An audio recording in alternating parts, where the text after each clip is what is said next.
Bon, qu'est-ce qu'il a fait? Pour obtenir le pardon du péché, Dieu a institué la pratique de l'offrande des brebis. Donc, tu viens avec la brebis, on l'égorge, le sang coule.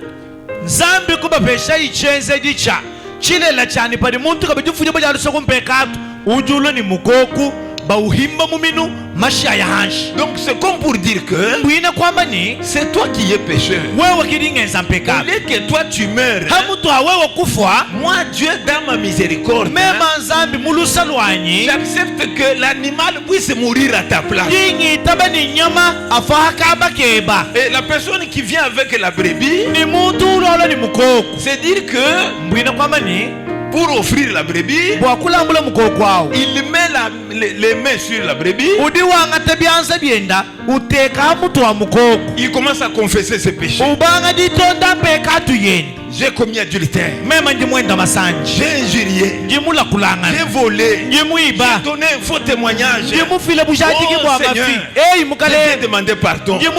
Pendant qu'il demande pardon, les sacrificateurs est immolé.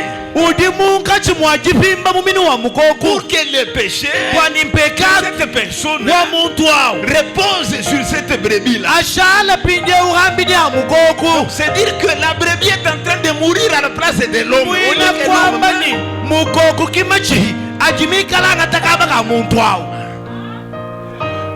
La brebis meurt à la place de l'homme. Vous comprenez ce qui se passe? Pourquoi? Parce que le sang, la vie est dans le sang. Je vais vous lire quelque chose ici. Vous savez, les bonnes choses que je suis en train de vous dire, de la Bible, je l'ai découvert par l'enseignement de William Branham.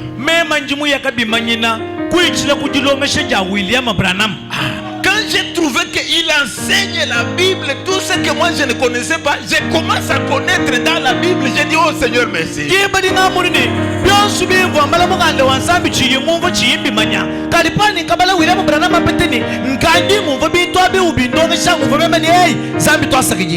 C'est comme quand vous êtes venu. Vous n'avez pas vu Dieu ici en train de marcher ici. Vous voyez un être humain. Quand vous allez sortir, vous allez dire que Dieu a écouté la parole de Dieu. Amen. Amen. Vous étiez allé écouter la parole de Dieu. Si la prédication est enregistrée, tu diras que même moi aussi d'abord, je vais aller même à la maison et écouter.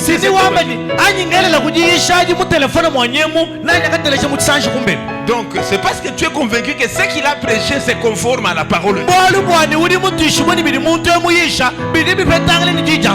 Ça ne contredit pas la parole de Dieu.